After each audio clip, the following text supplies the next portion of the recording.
ایک مرتبہ خلیفہ ثانی ان کی نسل سے ایک شخص امام کی خدمت میں آتا ہے، اور آنے کے بعد اس کا ہمیشہ سے یہ دستور رہا، جب بھی امام کو دیکھتا ہے، جب بھی امام کے پاس آتا ہے، امیر المومنین کو گالیاں دینا شروع ہو جاتا ہے، نازل کلمات استعمال کرنا شروع ہو جاتا ہے۔ ایک مرتبہ امام موسیٰ علیہ السلام بیٹھے ہوئے، اصحاب تشریف فرمائے، اور اس اصحاب کے مجمع کے اندر یہ شخص آ گیا۔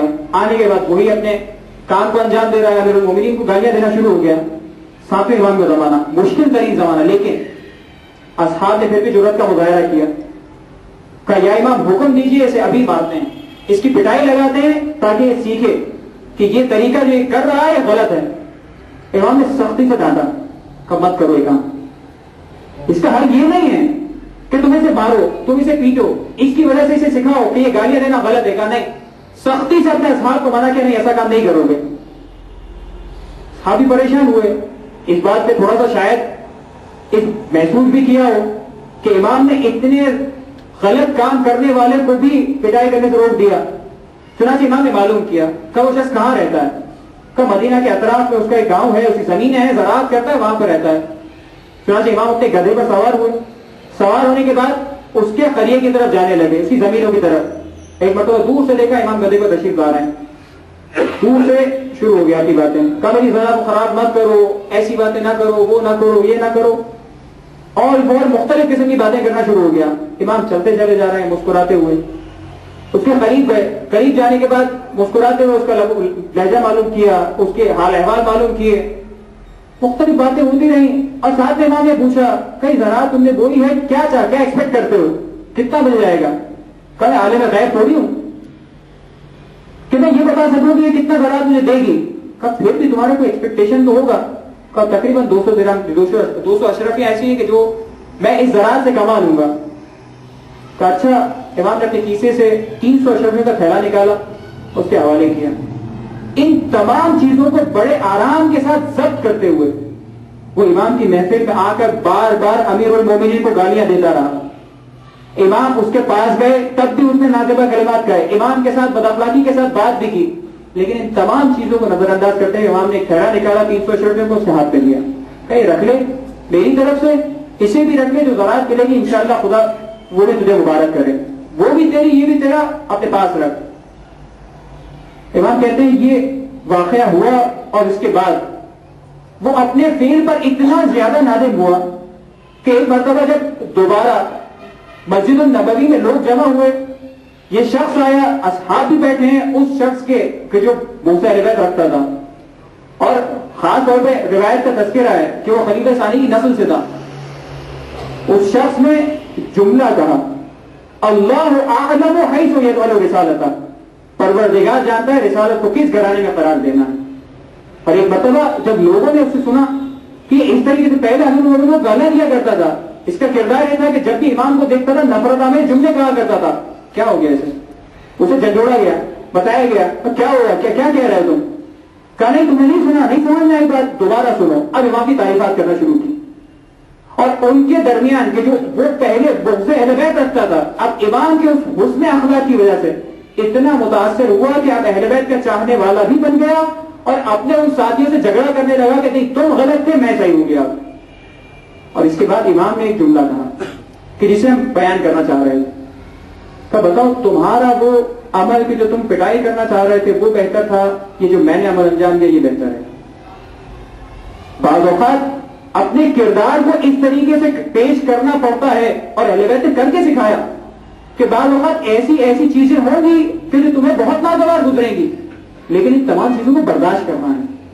خود امام حسین علیہ السلام جب مدینہ سے نکل رہے ہیں، اپنے بھائی کو وصیت نامہ لکھا، اور وصیت نامے کے اندر یہ جملے لکھے کہ انی لم اخرج اشرا ولا بطرا، میں نکل نہیں رہا، اس لیے نہیں نکل رہا کہ میں کسی شر کو برپا کروں، کوئی ظلم کروں، کوئی کسی قسم کی بغاوت کروں، اس لیے میں نہیں نکل رہا، بل خرجت لطلب الاصلاح بامت جدی، میں چاہتا ہوں کہ میں اپنے نانا کی امت کی اصلاح کروں، اپنے بابا کی امت کی اصلاح کروں، اس لیے نکل رہا ہوں۔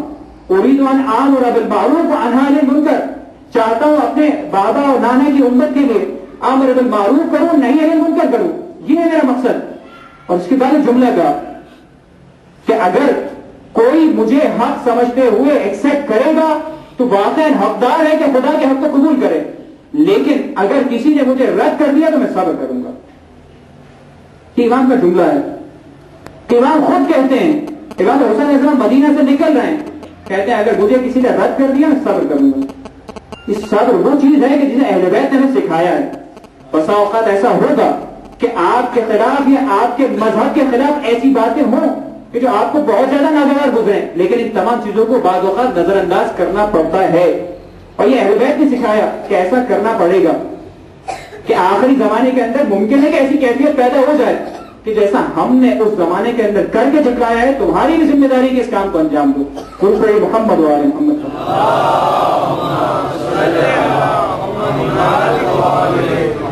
برادران گرامی، اب اس گفتگو کو سمیٹتے ہوئے جب ہم بات کر رہے ہیں کہ یہ اتنی چیزیں ایسی ہیں کہ جو انسان پر اثر انداز ہوتی ہیں، تو کیوں ہم اچھائی کی طرف نہیں جاتے، کیوں ہم برائی کی طرف جاتے ہیں؟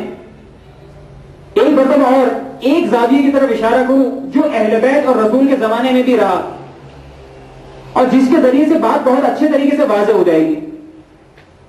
وہ یہ کہ آپ اہل بیت کے زمانے میں دیکھیے، کچھ ایسے افراد بھی آپ کو ملیں گے کہ جو اہل بیت کے ساتھ رہے اور اہل بیت کے دشمن بن گئے. کچھ ایسے افراد بھی رہے کہ جو اہل بیت کے ساتھ نہیں تھے، ان کے بارے میں سنا، بات ان کے ساتھ آئے اور اتنے زیادہ جانسار ہوئے کہ ان کی خاطر اپنی جان کو قربان کر دیا. ایسے بھی لوگ گزرے. تو جب ہم بات کر رہے ہیں معاشرے کی کہ معاشرے میں دونوں طرح کے لوگ ہوا کرتے ہیں، ایک پازیٹو بھی ہوتے ہیں، ایک نیگیٹو بھی ہوتے ہیں. بعض اوقات اچھے کے ساتھ رہ کر بھی بندہ اچھا نہیں بنتا، بعض اوقات برے کے ساتھ رہ کر بھی انسان اچھائی پر قائم رہتا ہے. اس کی تاریخ کی مثالیں مجھے عرض کرنے کی ضرورت نہیں ہے، بہت واضح ہے. کتنے ہی ایسے لوگ تھے، کتنے ہی ایسے اصحاب تھے کہ جنہوں نے مشرکین کے درمیان زندگی گزاری. حضرت بلال اسلام قبول کر لیا، اتنے ظلم و ستم سہے، لیکن ان تمام چیزوں کے باوجود عقیدہ درست تھا، تمام چیزوں کو نظر انداز کیا. صرف احد، صرف احد، صرف احد، پر اللہ ایک ہے، اللہ ایک ہے، اللہ ایک ہے.